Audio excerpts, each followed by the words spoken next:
Hello everyone, welcome back to my channel. दोस्तों, आज हम लोग जो है देखने वाले हैं क्लास 12 का। ठीक है, क्लास 12 का जो चैप्टर नंबर 1 है, ठीक है, इसके जो है इम्पोर्टेंट क्वेश्चन देखने वाले हैं, जो कि आपका जो प्रीवियस ईयर क्वेश्चन है उसमें जो है अगर आप देखेंगे तो इसी टाइप के क्वेश्चन पूछे गए हैं। और इस जो है इस क्वेश्चन को अगर आप कर लेते हैं तो ठीक है, तो आप जो है अपनी तैयारी को मतलब देख सकते हैं कि आप जो है आपको जो है कितनी चीज़ें आती हैं, कितनी चीज़ें नहीं आती हैं। ठीक है, तो चैप्टर 1 के जो है ये सभी जो है इंपॉर्टेंट क्वेश्चन है। सभी क्वेश्चन को हम लोग देखेंगे। अगला जब मैं वीडियो लेकर आऊँगा तो बहुत जल्द इसका सॉल्यूशन भी मैं आपको जो है प्रोवाइड करा दूंगा। ठीक है, आप लोग टेंशन नहीं लीजिएगा, सारे क्वेश्चन के सॉल्यूशन आपको जो है बहुत ही जल्द मिल जाएंगे हमारे इसी चैनल पर। ठीक है, तो चलिए देखते हैं चैप्टर 1 के जो इंपॉर्टेंट क्वेश्चन है। आपको जो है आपको बस क्वेश्चन को देखना है कि आपको जो है कितना आता है कितना नहीं आता है। ठीक है, तो चैप्टर 1 के जो इंपॉर्टेंट क्वेश्चन है वो सभी जो है इस वीडियो में आपको जो है देखने को मिलेंगे। ठीक है, और ये सब जो है ऐसा नहीं कि ऐसे ही ये सीट बनाया गया है, ये सीट्स के क्वेश्चन जो है वो आपके प्रीवियस ईयर में जो है पूछे भी गए हैं। ठीक है, तो आपको जो है अपनी तैयारी को जांचने का एक तरीका भी है। ठीक है, तो देखिए सबसे पहला जो चैप्टर है आपका स्थिर वैद्युतिकी। ठीक है, यानी कि स्टैटिक आपका जो है इलेक्ट्रिसिटी से रिलेटेड है।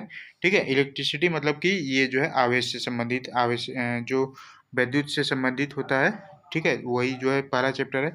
उसके देखिए सबसे पहला क्वेश्चन क्या पूछा गया है इसमें कि किसी आवेशित वस्तु पर एक कूलाम आवेश होने के लिए उसमें से निकाले गए इलेक्ट्रॉनों की संख्या कितनी होगी।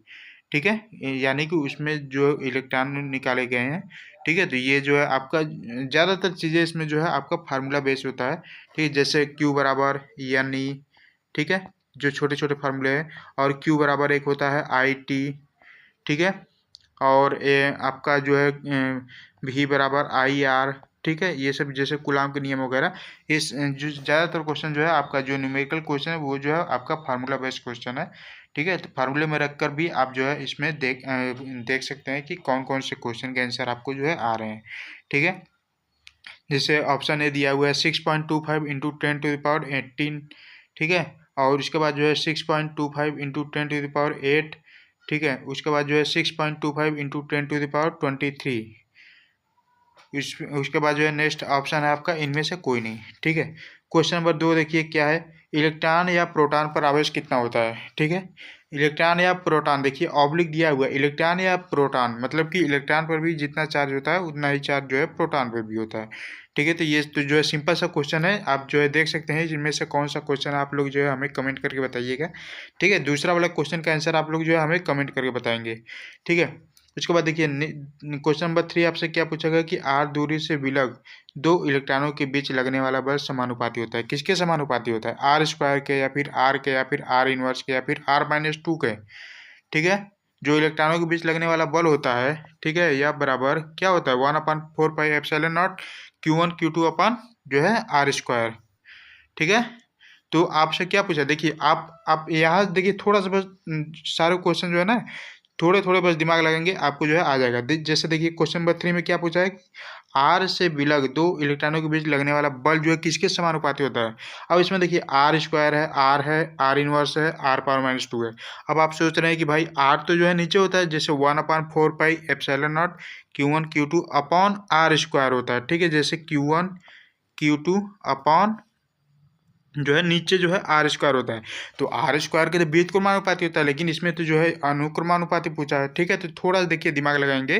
तो अगर ये यफ है, ठीक है, तो आर स्क्वायर अगर ऊपर जाएगा तो आर के पावर -2 नहीं हो जाएगा जी। ठीक है, बताइए आप। आर आर जब ऊपर जाएगा भाई, नीचे आर स्क्वायर है, तो आर जब ऊपर जाएगा तो आर पावर -2 हो जाएगा, तो यानी कि आर पावर -2 के अनुक्रमानुपाती होगा। ठीक है, आर स्क्वायर के तो व्युत्क्रमानुपाती है, लेकिन आर पावर -2 के तो अनुक्रमानुपाती होगा ना।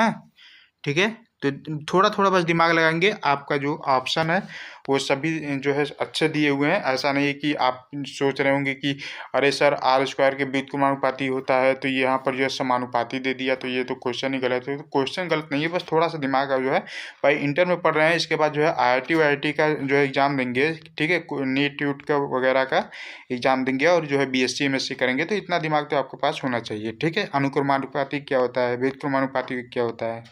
ठीक है, तो ये सब जो है थोड़ा सा दिमाग लगाएंगे तो सारे क्वेश्चन के आंसर आपको मिल जाएंगे। ठीक है, फिर देखिए उसके बाद देखिए क्वेश्चन नंबर 4 है आपका, कूलम्ब क्या होता है। कूलम्ब मतलब कि गुलाम, वही पूछा गया है। कूलम्ब क्या होता है? केंद्रीय बल होता है, विद्युत बल होता है, ए तथा बी दोनों होता है, या फिर इनमें से कोई नहीं।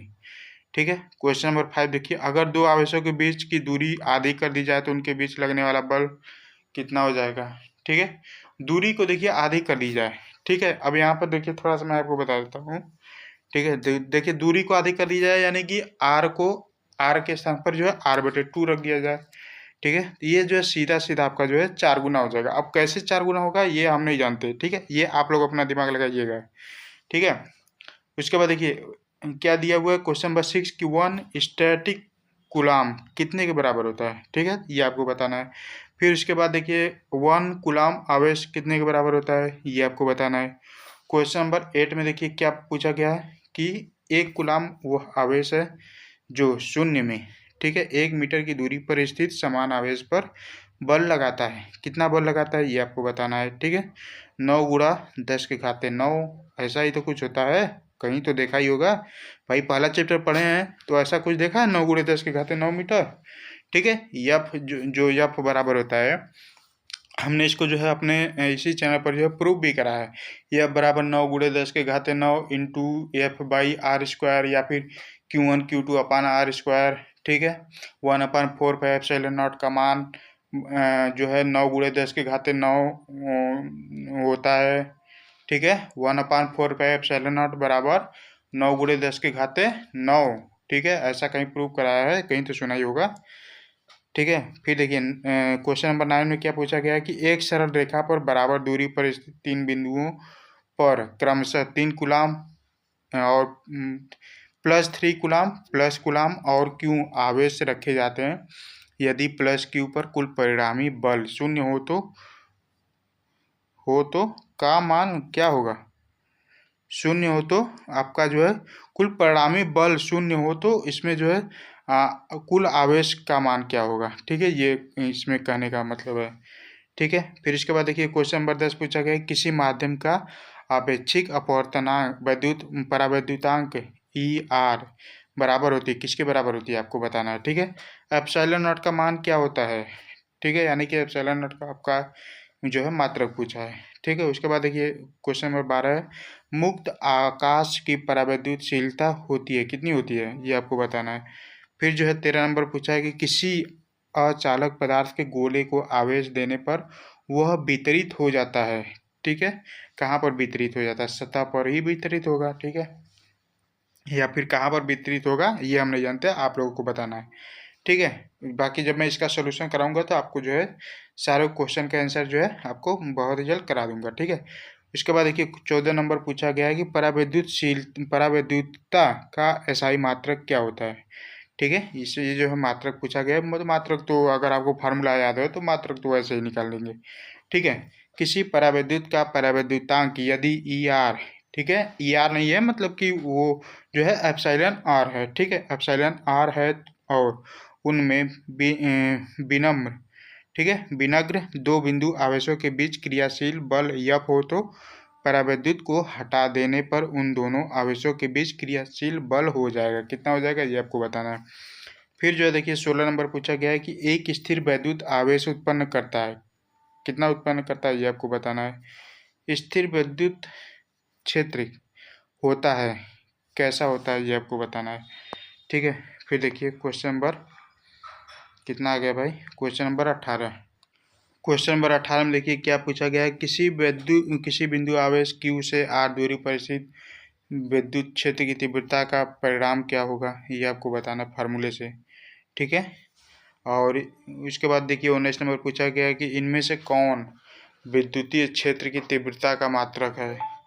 ठीक है, उसके बाद जो है पूछा गया है क्वेश्चन नंबर 20, क्या पूछा गया है कि आपका यदि समरूप विद्युत क्षेत्र x की दिशा में हो तो समविभवी तल होगा। समविभवी तल मतलब कि जिन तलों की जो विद्युत विभव है वो जो है समान हो। ठीक है, उसे जो है समविभवी तल बोला जाता है। ठीक है, उसके बाद देखिए क्वेश्चन नंबर 21 पूछा गया है कि किसी दी गई दूरी पर स्थित दो इलेक्ट्रॉनों के बीच क्रियाशील गुरुत्वाकर्षण बल एवं विद्युतीय बल क्रमशः एफ जी तथा एफ ई हो तो F G upon F E का अनुपात क्या होगा।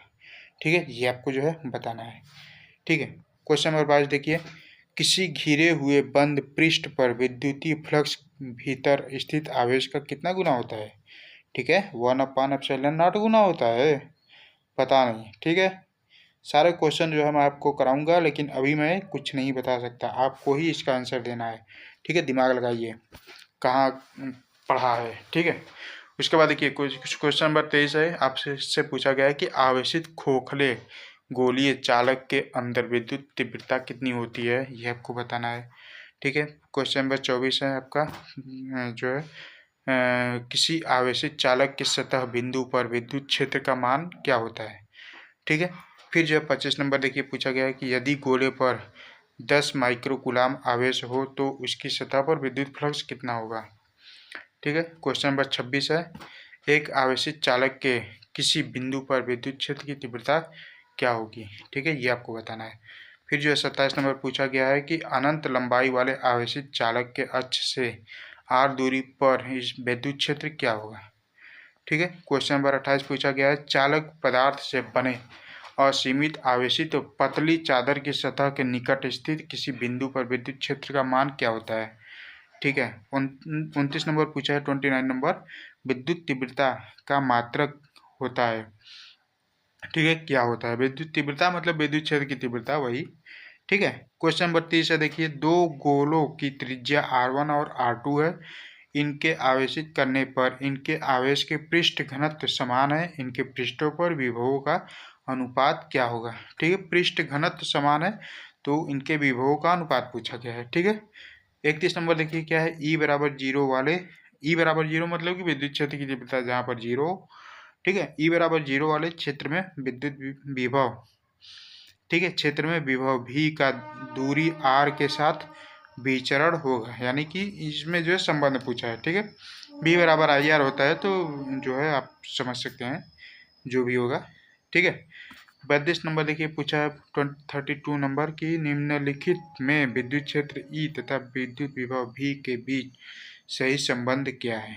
ठीक है, 33 नंबर देखिए पूछा है, किसी आवेशित चालक के भीतर विद्युत क्षेत्र तथा विद्युत विभव का मान क्रमशः होता है, कितना होता है आपको बताना है। फिर जो है 34 नंबर है, एक समान विद्युत क्षेत्र में स्वतंत्र रूप से निलंबित विद्युत द्विध्रुव की विद्युत ऊर्जा का महत्तम होगा जब विद्युत आघूर्ण और विद्युत क्षेत्र के बीच का कोण कितना हो। ठीक है, तो ये जो है आपको बताना है। ये सभी जो है इंपॉर्टेंट क्वेश्चन है, इनको जो आप लोग ध्यान रखिएगा, और जो है इनसे ही से जो है आपके प्रश्न बनते हैं। ठीक है, तो आई होप कि आपको ये वीडियो पसंद आया होगा। प्लीज़ वीडियो को लाइक कीजिएगा, अपने दोस्तों के साथ भी शेयर कीजिएगा, और अगर आप चैनल पर पहली बार आए तो प्लीज़ चैनल को सब्सक्राइब करके बेल आइकन को प्रेस कर लीजिए। ऐसे ही एजुकेशनल वीडियो आपको आगे भी मिलती रहेंगी, इसका सोल्यूशन मैं आपको जो है बहुत ही जल्दी प्रोवाइड करा दूँगा।